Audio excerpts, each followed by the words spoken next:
And we're live. It is Monday. It is the 22nd day of September. It is the year of our Lord 2025. And as of sundown this evening, it will be Rosh Hashanah, which means switching calendars for a minute, we will be no longer in I don't know what year it was in the Jewish calendar, you know, something It in the, wasn't the year of our Lord. it certainly Anyway, wasn't the year of our Lord. Um, uh, uh, uh, yeah, it was, I believe, oh no, I don't even want to guess. It was like, it's in the somewhere in the 57 80s, and it'll be somewhere higher in the 57 80s. Um, you know, and it won't be the year of our Lord because as of uh, this evening, it will be the birthday of the world. Uh, and, that I've always wondered why on Rosh Hashanah we don't just sing happy birthday and get it over with. But happy birthday, world. As of tonight, there will be no show tomorrow because, you know, I have relatively few religious observances, but I don't do public events on Rosh Hashanah or Yom Kippur, at least not very often. So we will be back on Wednesday when we will be having the Overrated Day show, in which we will talk about overrated things, and we will all come armed and with over people, and people. and people. We will all come armed with overrated things. We will dismiss things that others take seriously, and we will growl at each other for overrated, for our sense of what is and is not overrated. That's going to be Wednesday.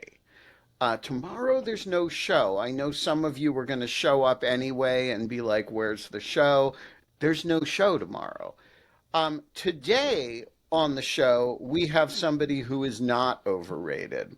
We have George Conway, who just materialized in a boom of from nothingness. He materialized, and we're going to get right into that. But before we do, I have to remind you that the sun is shining, the birds are chirping. It's going to be a great fucking day. And cactuses, do you have anything to tell the audience? Upstart TV, a floating revolution in morning television. You are watching Dog Shirt TV. And by the way, it's the podcasting dog shirt day. And it is a goddamn revolution in morning television. And one of the revolutionary features is that sometimes the guest shows up 3 minutes in. He's never seen this introduction before. He's really confused and he doesn't really understand why he's being greeted by a veritable interagency process of a former CIA Yeah, that's analyst right, Mike. and Let's a do something. former FBI special agent. But Well, that's I just just can't. I just am. The trade craft that goes into making those cactuses must be extraordinary. it is. Don't you? It is actually incredibly difficult. I can't I'm emphasize not this gonna. enough. To To coordinate them, synchronize them like it's that and to really, Yeah, have really them hard. no, say the they're hard to right thing. corral. I'm sure. It's tough. And another one of the revolutionary features, of which there are many, is that sometimes I just say, "Hey, I haven't hung out with George Conway in a while. I'm just going to get him on the show." And I text him, "What are you doing tomorrow at 8 a.m.?" And, he doesn't have a good answer to that I did question not have a because good answer, and because that nobody was is doing very much at right. 8 a.m. except in the old days, Mike Feinberg would be kicking down somebody's door 2 hours ago. He would have done that. Yes, he would have done that already. Yeah, Exactly. that's usually a 6 a.m. Yeah. Except That's at John why he has Bolton's no house trouble where it's being 7 dressed. a.m. Well, in fairness, just to when confuse you're at me. John Bolton's house, you need to account for the media, which you have tipped off as to the raid, so you flex the schedule. Exactly. Yeah, you have to get a now. That makes sense. Makes sense. All of which is a long-winded way of saying that we are not allowed to have fun anymore, but we are allowed to while away an hour with George Conway, whom I haven't seen in a while. George, how have you been? I've been, I mean, as good as anybody could be in a declining republic. But yeah, I'm good. I'm good. And how do you keep your spirits up in amidst the decline of the republic? You know, I that's a very good question. I'm not sure how I do it. Sarcasm, I think, helps. That's a cute dog, The Clyde. cute dogs help. Oh, do you have Sarcasm. another one? Do you have Yes. two again? I Aw. actually do, and the second one isn't actually mine. She Oh. belongs to my daughter, who's 20 years old. Will turn 21 in October, and I won't use the word impulsively, but impulsively purchased this dog at a yoga studio in Florida about a year ago. And Is it a corgi? corgi? She's a corgi, and she has a tail though. She's a Pembroke Welsh corgi with a tail, which is unusual because normally they don't have tails. Most of them are born with tails, but now they're not docking the ones with tails anymore. So, and she's just wild. Okay, she's now 13, 14 months old, and she's the sweetest corgi I've ever seen. And corgis are really nice to people. Not necessarily other animals, but they're really nice to people. And she is the sweetest one I've ever seen. Except now the problem is she's also the loudest corgi I've ever known. So she has a lot to say.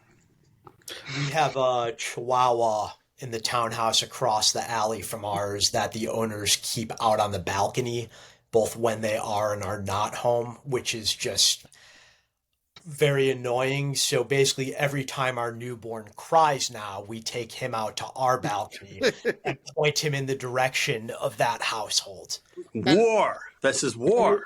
And which is the loudest? The fighter jets, the Chihuahua, or the newborn? The fighter jets, but I'm partly saying that because this weekend was the air show, so they were out with unusual ferocity and quantity. Well, I got to say, corgis can blow them both away because every time my dogs start barking for some reason, somebody's at the door, this, that, or thing, I get one of those notifications from Apple saying that you are in a loud environment and will soon become deaf.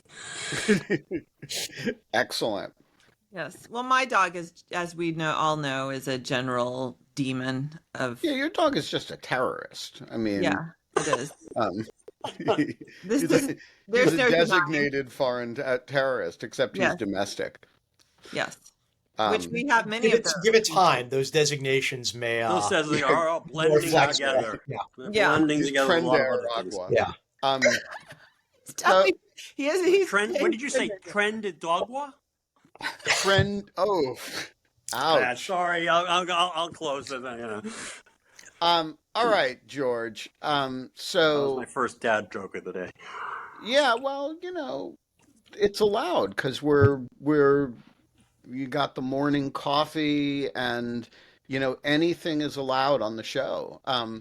So I have a question for you, and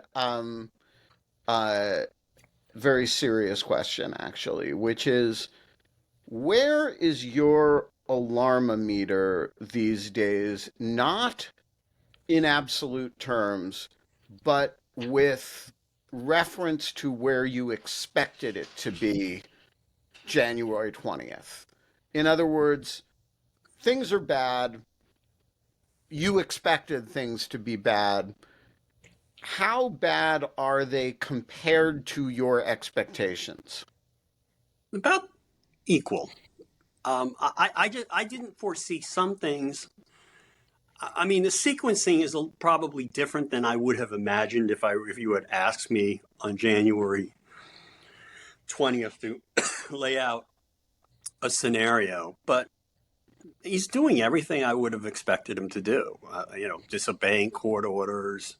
I actually think that disobeying court orders, hauling people away. I think he's right on schedule. I don't think he can help himself, and I think it's going to get worse as he has more difficulties. Right? I mean, he's becoming more and more unpopular, and the more he becomes unpopular, the more he's going to lash back. Because that's just the nature of his character. And I think the Epstein thing may have accelerated things. The bad polling may have accelerated things. He doesn't have he has to consolidate his power in the next 12 months, really. So Right, that's what he's trying to do. Very now, hard to do when you're asking Democrats for appropriations. Right, but but I hesitate to say that this is part of a plan, because you've heard me on this before. He does not plan. He is not a planner. He cannot plan because he's a sociopath, and sociopaths are impulsive. And what like he does Milo is the dog. what he does is instinctual. He just has this instinctive desire to control, to seek revenge, to seek adulation, and all of these things spin together in an almost seemingly random and chaotic way. Yes, and very chaotic, in fact, but they all lead in the same direction, almost as though there were some kind of plan. The chaos is just instinctive, but to us it seems like it's designed to make people submit. But he doesn't think of it that way. I don't Mike, think. I've muted the fighter jet. So I want to ask you about the events of late last week and over the weekend with respect to the Eastern District of Virginia. We had the sudden, not a sudden desire to prosecute political opponents, but a sudden desire to do it very urgently, which I can only attribute to the fact that 8 days from now, the statute of limitations will run on Jim Comey's last testimony, which was before the Senate Judiciary Committee on September 30th of 2020.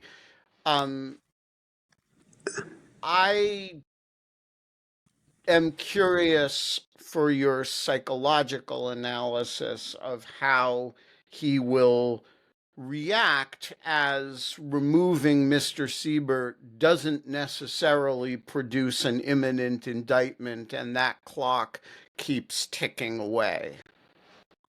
Well, I think he'll probably try to remove somebody else. I mean, I think that's just his MO. He's just going to discard people until he finds the people who do what he wants them to do. And I think, he started doing that in the first term, and but after January 6th, I think he became aware that he did not do it sufficiently, and he did it too late, right? He didn't get Kash Patel to his whatever position he had in the Defense Department until December or January of 2021. But he understood that the principal test for employment in his administration is loyalty to him and the willingness to do things for him. And not only that, the way people respond to that is that they understand that the way they advance in this world is by not just by obeying him, but by anticipating his needs, or his needs and desires. And frankly, giving him ideas. We should do this. And he'll say he likes that idea. I mean, the comparison I always like to make is the time, I think it was 2019, I think it was Memorial Day or something like that. It was he went to visit the, whatever fleet is out based in Japan. And I forget the name of the naval base out there. And somebody realized, oh no, the USS John McCain is there. If he sees the USS John McCain and the words John McCain, he's going to be mad, and he's going to be mad at someone, and he might be mad at us here in the in the White House military office. So the White House military office calls over to the Pentagon and basically says, "Hide that fucking ship." Remember that? And, so they basically cover anything with the word. They send the sailors off so nobody's walking around with a USS John McCain baseball cap on. And they basically just cover things up so that he won't notice that the USS John McCain is there. But and George, that is like... You can make the John McCain, however big it may be, disappear for a couple days. I mean, you can sail it out into open waters if you need to. But if you're the U.S. Attorney for the Eastern District of Virginia and you have orders to indict Letitia James or Jim Comey, and the latter of which you have to do urgently, or Adam Schiff, who's got a pardon, and you're going to preemptively comply with that, you've got to deal with a grand jury. Yes. You've also got to deal with a federal judge who's going to get Correct. this case and presumably immediately see he or she will have read the news stories about the departure of your predecessor, Right. over the refusal to do exactly this, and is going to pick up that indictment and read it looking for exactly what it is that Siebert says, "I can't do this," and you said, "I can." There's no analog to the federal I judge agree or with the that. grand jury in the John McCain situation. I agree with that, but that's not going to keep him from trying. And I think he will try. He will get rid of the next person. If the next person tries to, takes it to the grand jury, I don't know what they'd be taking to the grand jury, but let's assume they have something they can take to the grand jury to pretend that there's a crime there, and then and draft a bullshit indictment, and they return a no bill, he'll fire the guy anyway, because obviously But a he didn't do a woman, good enough job. right? Isn't it Lindsay Halligan? I haven't been following it, but yeah, I did read it was Lindsay Halligan. Although it's not clear to me. Lindsay Halligan is rumored to be who he's going to appoint, but I believe there is a different acting U.S. attorney as of this morning who was previously a state-level prosecutor in what would be the Western District of Virginia. Gotcha. Okay. Yeah, she was actually she's famous for two things. She's obviously very heavily involved in Federalist Society activities, which is a little weird because we know Trump has very much soured on Leonard Leo because not every single judge he recommended has fallen in line.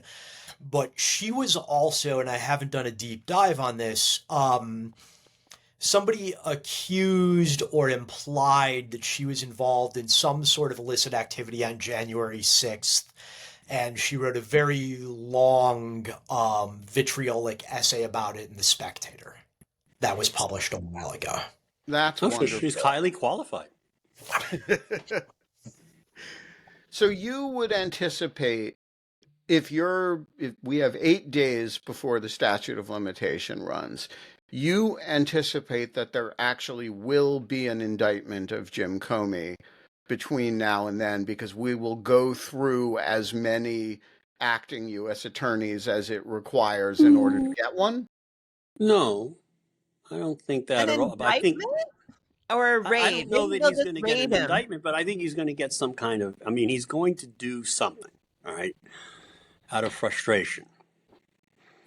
So, I mean, not every hissy fit he has ever thrown gets him the result that he wants. So, he'll probably fire one more person, and then he'll go on and he'll move on to the next 6 other things and the next 6 innocent people he wants to persecute.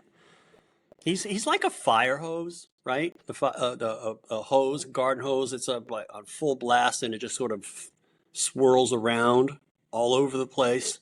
That's Trump.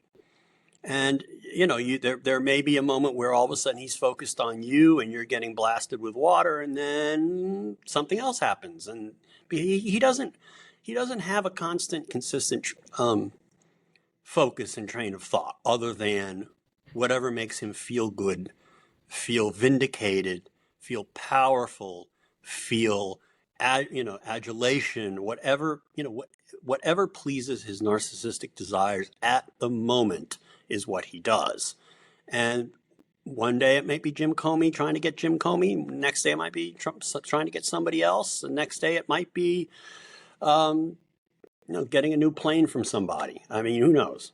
There's so many different ways, or working on the plans for his expansion of the White House, which apparently are going to be bigger. The ballroom, which apparently is now even going to be bigger than it was originally planned to be. So, there's no constancy to it other than he'll be constantly erratic in an authoritarian and, self-serving way. So I want to take the opportunity to commend and thank George Conway for his focus on the sociopath angle of Donald Trump from nearly the beginning, because not to go into the whole sordid story, but my extended family, someone 20 plus years ago, married a bona fide sociopath, and we recognized Donald Trump as such, like right away, like the behavioral, the sort of patterns were there, and we've tried to particularly get members of our family to notice the similarities. This woman laid waste to our family. I mean, it's just tragic, everything that she's done to our family. But I will say, based on my experience with her, Trump is a very dumb sociopath. Like Yes. Our sociopath is actually quite calculating and sharp. And I think, or maybe Trump is a lazy sociopath because he can be. I think because he has enough power, I think he can just be lazy about it, versus maybe your average run-of-the-mill sociopath doesn't have that amount of power or money. And so this person had to be very calculating, and methodical in achieving what she wanted to do, and brilliantly, actually. So I do see he's not, I don't know that that's typical of sociopathic behavior. I think, these words are, the DSM, the Diagnostic and Statistical Manual of Mental Disorders, has very precise diagnostic criteria. And in the case of sociopathy, which is called antisocial personality disorder in the book, I think there are like 5 or 6, and you only have to have 3 of them. And which suggests that they're just different variants of the people, because different people have different characteristics of a sociopath, and Trump has all of them, actually. But there's also a concept of psychopathy. And I could not tell you exactly what the difference between sociopathy and psychopathy are. They certainly overlap. I think if you talk to mental health professionals and ask them, what's the difference between a sociopath and a psychopath, you'll get a bunch of different answers depending on how many people you talk to, but they'll all agree there's overlap. And I think the thing about a psychopath, the one thing that I think that I've read that some people agree on, is that psychopaths are people who actually do plan a little bit more. But one of the, but in terms of sociopathy, the definition in the Diagnostic and DSM-5, one of the elements is impulsivity. But you don't have to have impulsivity. You can have just, complete lack of conscience, lying about everything. There are other elements that you can have without that degree of impulsiveness that will still get you into the sociopathy box. So, yeah, we are lucky. But the bottom line is, as far as Trump is concerned, we are lucky he's a dumbass and can't think more than one step ahead. I mean, I think he doesn't have to, because he has power, and now he has all these people that do his bidding, and so he kind of doesn't have to. He can No, be that's right. I lazy. mean, you're right. He gets rid of the people who don't please him. I mean, it's Yeah. always, and I think the people in the first administration understood that he really doesn't think. I mean, remember, there's that famous quote, which I love. I think it was a blind quote in the Daily Beast, some story about something or other about Trump and discussions that were going on in the White House. And one senior White House official was quoted as saying anonymously that he's not playing 13-dimensional chess. He's just eating the pieces, and that's what he Yeah. does. Yeah, You remember so that one, Ben? I remember Yeah, it yeah. very well. So I want to circle back to Mr. Leopard's eating people's faces party himself, Mr. Siebert, who I think I don't want to criticize him because he's when somebody's done the right thing and paid the price for it, I'm never going to criticize him. That said, this is an ally of Emile Bovie's, who's didn't seem to have a lot of problem with what was going on at the Justice Department until the leopard started licking his chops at Mr. Ziebert's face. Mike, uh, you were the special agent in charge, or the acting special agent in charge in Norfolk with all the fighter jets and everything. And uh, that is, last I checked, in the Eastern District of Virginia. And the U.S. Attorney for the Eastern District of Virginia would probably be somebody that you were on the phone with on a fairly regular basis. So I don't know. Do you have anything to say about Mr. Siebert? Quite a bit to say, but I'm going to choose my words carefully because this is a story I want to tell at some point. But I'm going to be a little bit vague. I'm just going to make a few points. The first is this is not somebody who had any problems whatsoever with the new DOJ priorities, the abolition of traditional DOJ norms and guidelines, or the general politicization of the Justice Department and its component agencies. Whether we're talking about immigration, South American gangs, what have you, I never saw a single thing the administration wanted to do that this individual was not fully on board with. To the extent that he would regularly threaten to notify ODAG if he thought the FBI offices. That's the Deputy Attorney General's office. Yeah, he would regularly make noises about reaching out to them to complain that the FBI was not acting with enough alacrity in dedicating resources to ICE to help round up individuals. And our statements that our jurisdiction, Southern Virginia, didn't have enough illegal immigrants to round up pretty much fell on deaf ears with him.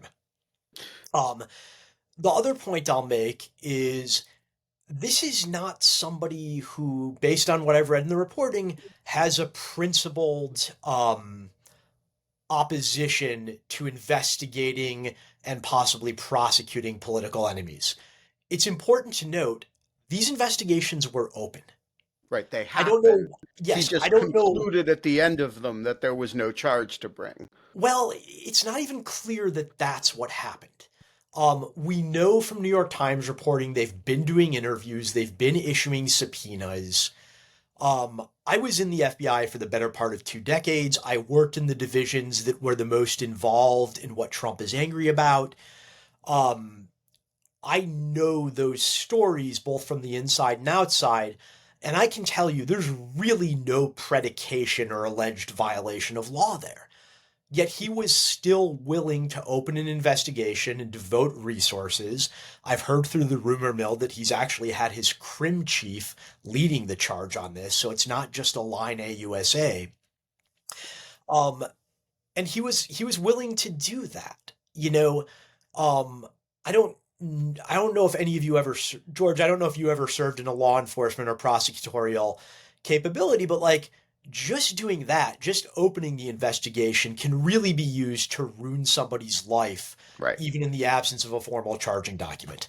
And that's not true if you happen to be the Attorney General of New York or a senator from California or the former head of the FBI who's a who's also been the general counsel of a hedge fund and Yeah. a defense contractor.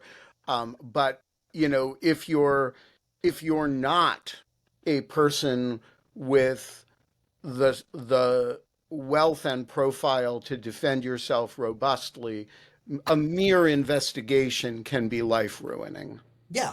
And look, it can still have a material effect on individuals like the ones you named. Sure.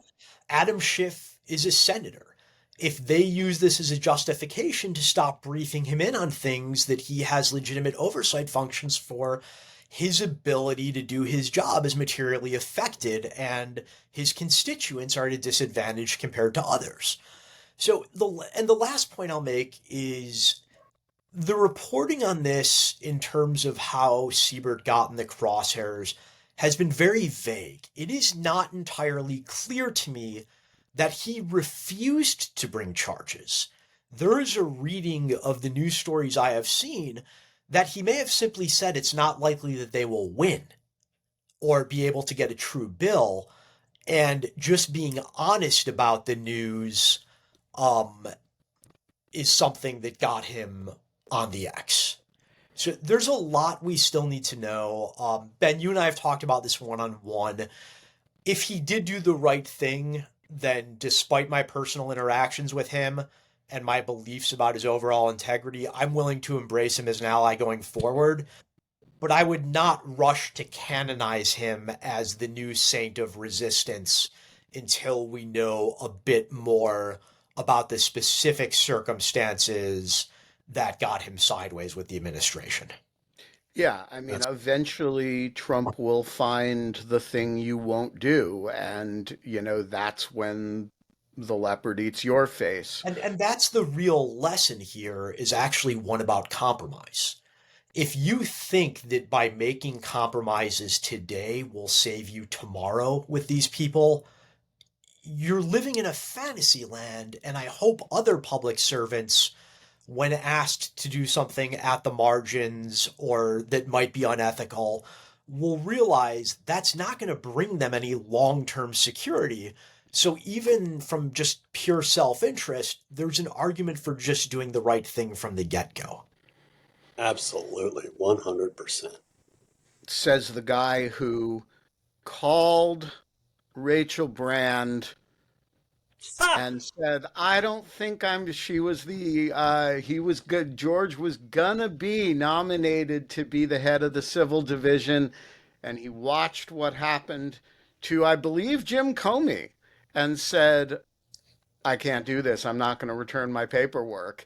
And instead of they had returning his basically done my paperwork, background check, but I was dragging my feet on the financial disclosures. Because I said I was watching this and I just couldn't.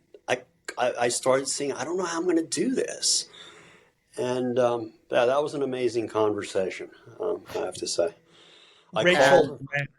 Rachel Brent. So I called her up. I mean, I've told this story to some journalists and they've written it up, but basically, it was in the days following Comey's firing, I was just wondering, like, what the fuck? Why did he do that? And then he goes and he tells the Russian guy, the Russian ambassador, the Russian foreign minister. Who was it? Who was in the Oval? It was Lavrov. It was the foreign minister. It was Lavrov, right. The ambassador was also there. They were also there. Okay, so both of them, and it was in the Oval. And he's saying, yeah, I did this, and it's I had, and I'm thinking, what is wrong with this man? And then the next week, the New York Times the Washington Post comes out with a story that's sourced to 30 top Republicans inside or close to the administration about how he had spent the weekend with Jared and Miller at Bedminster, and they were, they had been talking about getting rid of Comey. I mean, I'm trying to get the sequence correct, but by the end of the by the time by the end of that week, I started thinking, I can't do this. I can't do this. And I call up Rachel. I'm walking down the street. I'm walking down Lexington And Avenue. Rachel was at the time the Associate Attorney General, She was which is not actually. the She third was ranking person. she was not yet confirmed. She did not have an office yet, but she Right. was, but she was basically my boss, going to be my boss. So I call her up and I say, Rachel, I mean, I'm watching this. I don't like that. I don't know that I can do this. And she says, I basically say, look, off the record, I just want to express my doubt, because she had been bugging me. You've got to get those forms in. You've got to get your forms in. She's trying to get it so that everybody's in process to get confirmed. And she said to me, I know. They just had my cloture vote today and my heart sank.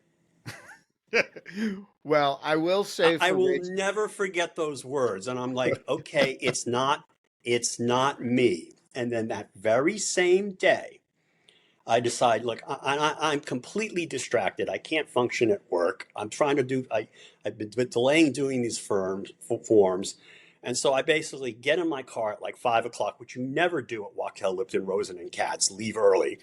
And I got in my car, got up the West Side Highway, and I'm on the GW, about to take that curly thing onto the GW bridge, and I'm listening to WCBS, and all of a sudden, breaking news, Deputy Attorney General Rod Rosenstein has appointed a special counsel, Robert Mueller. And I'm like driving across the bridge, and I'm thinking, between the time I get from New York to New Jersey, I have completed a full thought process, a full analysis, which is, okay, so I'm going to take a job where my wife's working in the White House, but I'm going to take a job in a place where the president, in a department that the president is going to be at war with for the next 2 years. No, and it was by the time I got on the Palisades Parkway in New Jersey, it was like, no fucking way, done. Well, I will just say in Rachel Brand's defense, not that you had attacked her or anything, Rachel is one of the few people who got out of the Justice Department in that administration entirely I love unscathed. Rachel, because she knew She's now the general counsel of Walmart, I believe, yeah. and her, she was morose in that conversation about getting confirmed. But unlike Rod Rosenstein, she escaped about 6 months later, and Year. I think a year, other than maybe. having to live in Bentonville, Arkansas, I think she's done pretty well. I think she could probably afford to live Hey, anywhere on the planet now. don't bash Arkansas. My husband's from Arkansas, and it is quite beautiful up there, It is beautiful. and nice. It's a beautiful It place. is Do weird, though. no bashing Arkansas. It is weird, though. The last time I flew in, my law firm used to do lots of work for Walmart, and I'll never forget the time flying in, maybe 15 or 20 years ago, into the beautiful airport they have there, beautiful small airport they have there. But I'm looking at the roads, and they're all brown. And I was like, why are all the roads brown? And the answer is because they're not paved. Maybe a few, but actually, it's like a huge mountain biking location. People travel from all over because they have like miles and miles and miles of mountain bike trails, and it's like a huge destination for that. So maybe you were seeing the trails, George. No, this was within final approach to the airport. Okay. Well, anyway, And it was flat. they're getting better all the time under the stellar leadership of Sarah Huckabee Sanders. So That is that's a joke. That's a joke. Yeah, no, we figured that out. Yeah. But actually, the Walton family, there's some surprisingly woke Waltons. well, if any a of lot them of wants woke to Waltons. donate to lawfare, They should, honestly, you we- should pitch some of them because, they built that amazing art museum. They like art. There's some seriously woke Waltons and yeah, with well, money. some woke Waltons should hit hit me up if you're a woke Walton listening to this.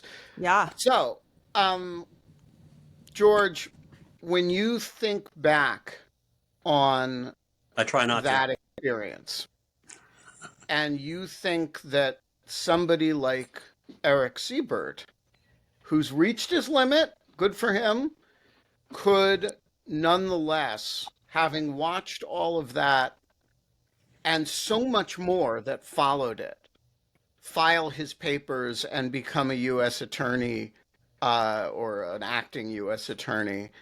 Like, what's your priors about somebody who is in this position now and yet at some point does the right thing?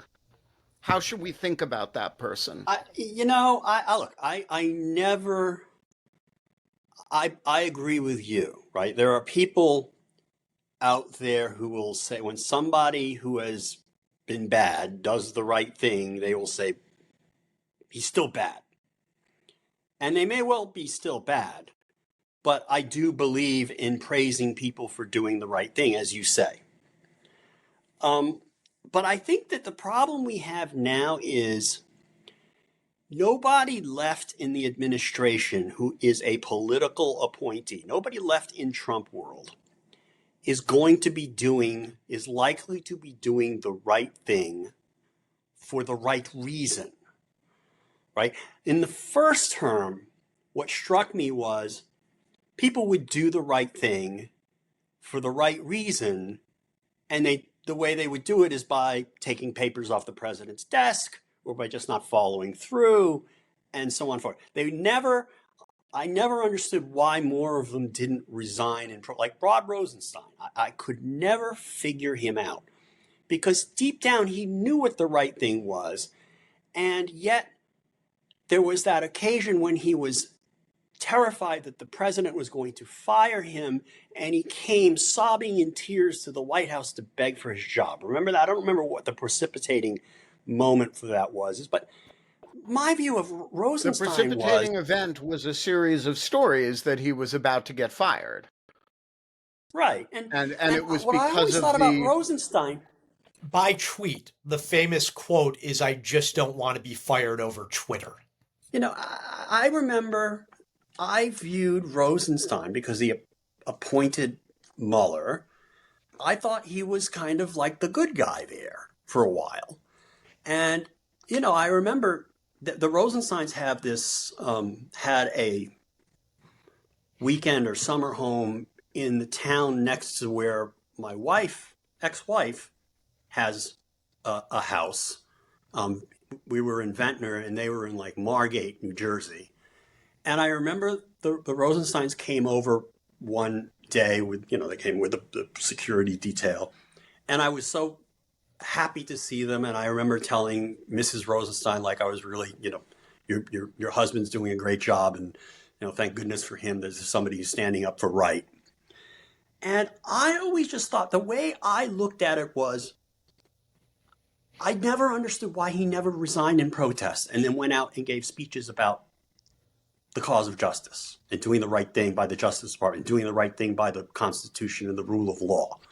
Because he could have done it. He could have become, He can still do it. He pissed that away years ago. I always thought, it's like, wait, doing the right thing can actually be good for you. Like, just if you're just purely self-interested, and I never understood it. But what now we have is there's nobody who is even a candidate to do something like that. Because in order to get a job in this administration, you have to be completely compromised already. It's like MS-13. You have to shoot somebody in order to be eligible. Right. No, that's right. Like Tony's The Sopranos. Tony would make, Tony made Christopher go out and whack the cop in Ramsey, right? Remember that episode? Basically to bind him. You need to be bound to the system before you enter. Right. And you have to basically, you are so compromised you can't call out the boss. And, this is what Comey meant when he talked about how Donald Trump eats people's souls bit by bit In by small bit, bites. in small bites. Okay, he doesn't have to do that anymore because he's basically consumed all these people's souls already. He's been doing it because he's been doing it bite by bite by bite for years.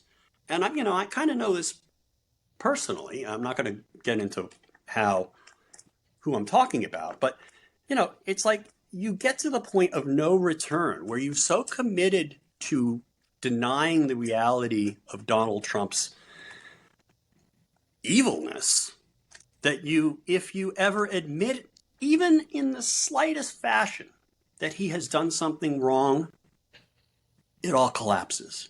Because you have to admit that the next thing he did was wrong, and the thing he did yesterday was wrong, and the 6 other things he's about to do are wrong. So you have to pretend they don't exist, and you have to rationalize it, or you have to deflect to say the other side's worse. And that's where we are today. Everybody in the administration is, who is a political appointee, is compromised. Well, it goes beyond that. I mean, I've seen this happening on a grand scale within certainly. So I come from a white evangelical background, and that's what's happened in evangelicalism. And I've seen it on a close up level with loved ones of mine, where they went from like reluctantly, voting for him in 2016 because of abortion or whatever, and then to the point now where whatever he does is right. And you saw that on a huge state. I have tried to avoid all coverage of the Charlie Kirk memorial, but I don't have, honestly, I didn't have to watch it to know. I could probably write, from memory, the entire, everything that was said there. And that's what's happened to that entire culture. Now, I, as I've talked about on this show a lot, there's some pre-existing conditions in that culture that made it very susceptible to, I mean, it's a inherently authoritarian culture in my opinion. So, but still, you see it that eat away. And back to my sociopathic family member, that's exactly what she did to my family member, is like gradually just like reel him in now, like he's basically became her slave, her codependent slave. I very much worry a little bit in our attribution of all these skills and this personality to Donald Trump. We are very much letting too many people off the hook. He could not do this by himself. As George, as you said, like he's very much an improviser. But people like Russell Vought, Emile Bove, like these are not. That's Judge Bove to you. He will. Stephen Miller. I mean, good God. These are.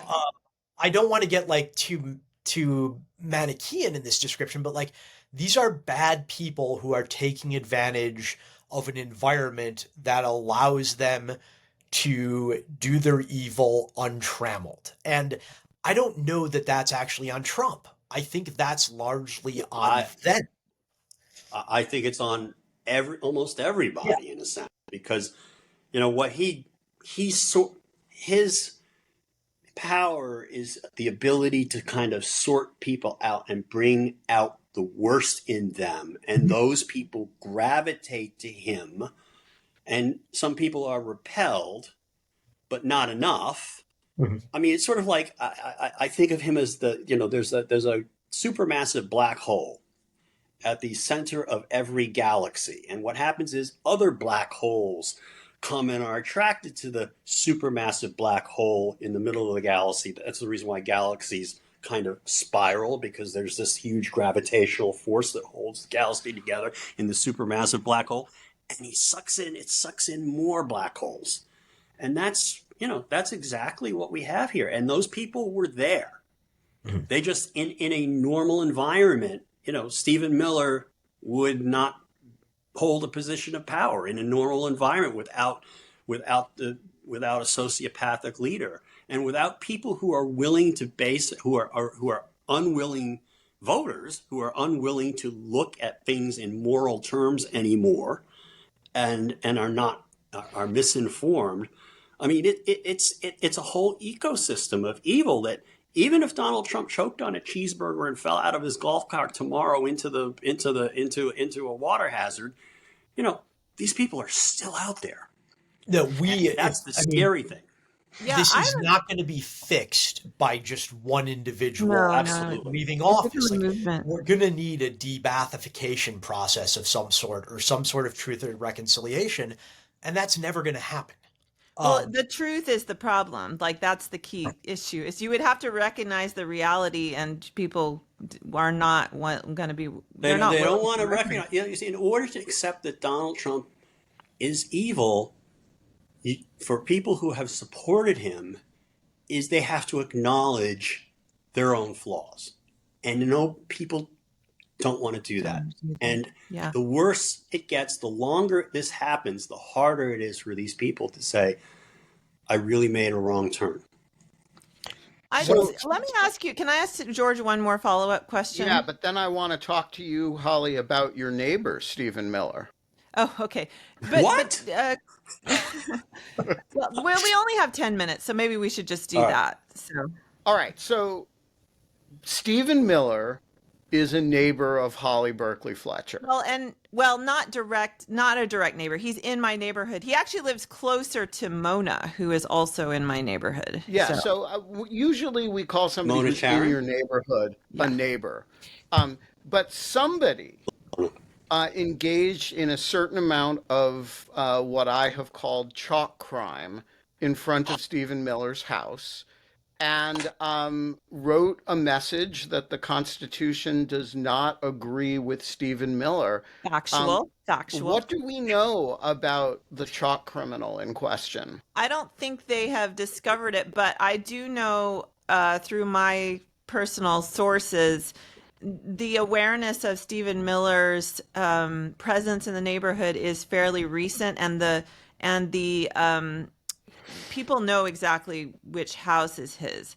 And so, and I know I won't reveal anything to, Yeah, we don't identify. dox people on Yeah, we don't. on this But show. I do know that there are other people in the neighborhood who are brainstorming other messaging schemes.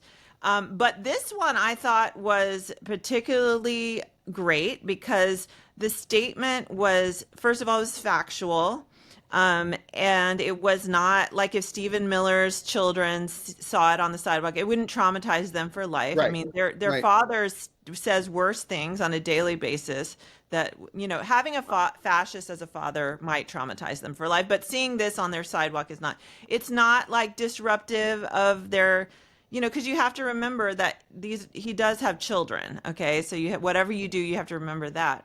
So I thought it was kind of the perfect protest, but apparently there Could was we an art. organize like an immigrant food truck party in front, if we like invited, a Salvadoran food truck and a Cambodian food truck and lots of different, and had sort of a neighborhood immigration Immigration celebration. celebration Yeah. with good ICE would food show up. I It could could yeah, get, but I be. could get a we would whole all bunch of They like, would be people who the were poor food trucks would have be nothing afraid to to fear come. from ICE. Yeah. I'm also happy to like get a whole coterie of former FBI agents who are horrified at what's going on to come run perimeter security in case ICE does come. Because Yeah, I like Immigrants would FBI be agents afraid hate to show ICE up. more than any other group of people, save maybe immigrants. Yeah, maybe. Okay, but so one of my friends in the neighborhood also, I think, correctly brought up the point that whatever neighbors do to protest his presence or whatever, you don't, in fact, I think he made more of the chalk than he needed to because apparently he was speaking out about it as well. It then feeds into the whole MAGA persecution narrative, which is ultimate. I mean, that's one of there's many tragic aspects of the Charlie Kirk assassination, but one of them that particularly is raging for me, that again was fully on display yesterday, is that, at the center of Christian nationalism is this persecution narrative. And it feeds directly into that, the fact that he was killed. So whatever you do with Stephen Miller too. Like the danger is you could feed into this sort of narrative that whatever. That's why I thought the chalk message again, it was very civil, very I factual. thought it was a model of Yes. civil and appropriate confrontation. It wasn't threatening. Yep. It wasn't vitriolic. It Nope. was purely factual, Yes. and it was. By the way, No, chalk. no. It was I hot. It know. was. You don't I know? think it sounds like something that the Eastern District of Virginia U.S. Attorney's Office needs to get right on.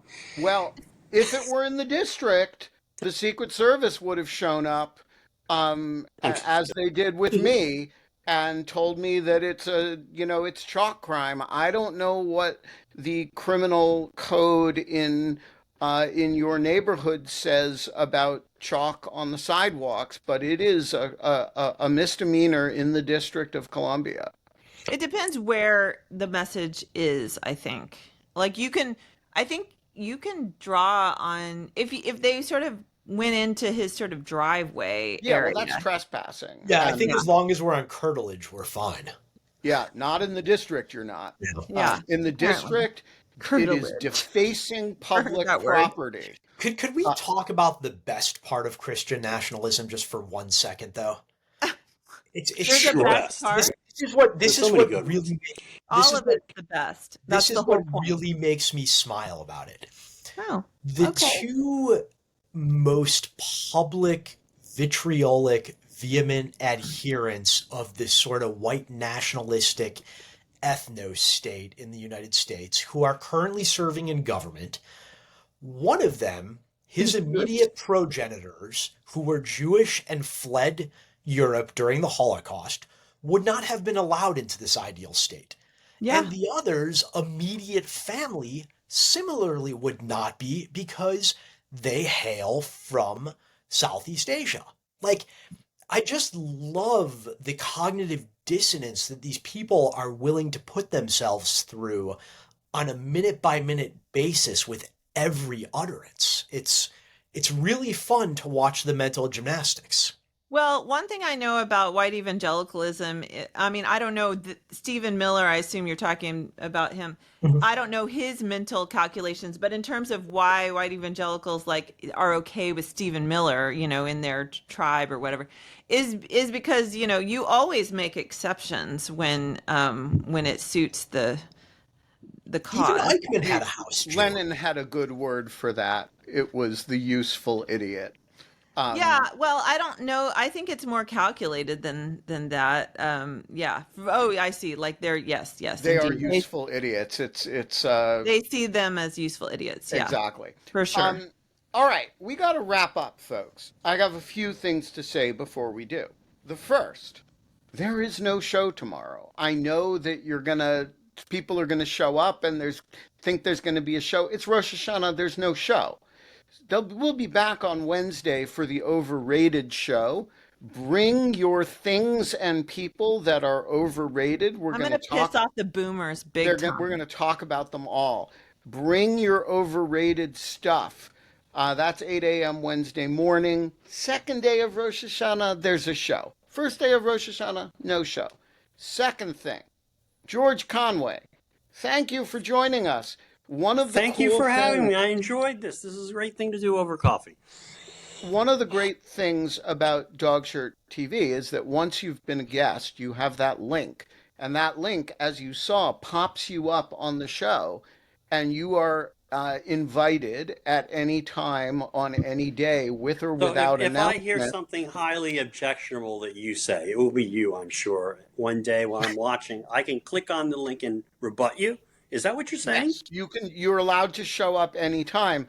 And if you do it often enough, like Mike Feinberg or Holly Berkley Fletcher, you can never leave. Co-host. We're You actually can never leave. official It's like the co-hosts. Hotel It's California. Hotel California, yeah. Exactly. There Yeah. comes a point where we add you, if you do it often enough, That's where we true. add you to the As a co-host. Dogshirt TV list, text list, and we kind of fold Show you up in anytime you the like, but you board. can never leave.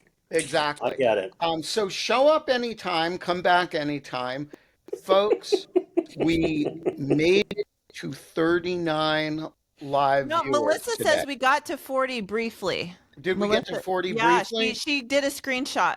I did not see 40. I saw 39, but She I sent me a believe screenshot. Melissa, folks, we're growing. It's a one viewer at a time, one live viewer at a time. We got lots of non-live viewers. But you know, tomorrow, no show. No We'll show. be back on Wednesday.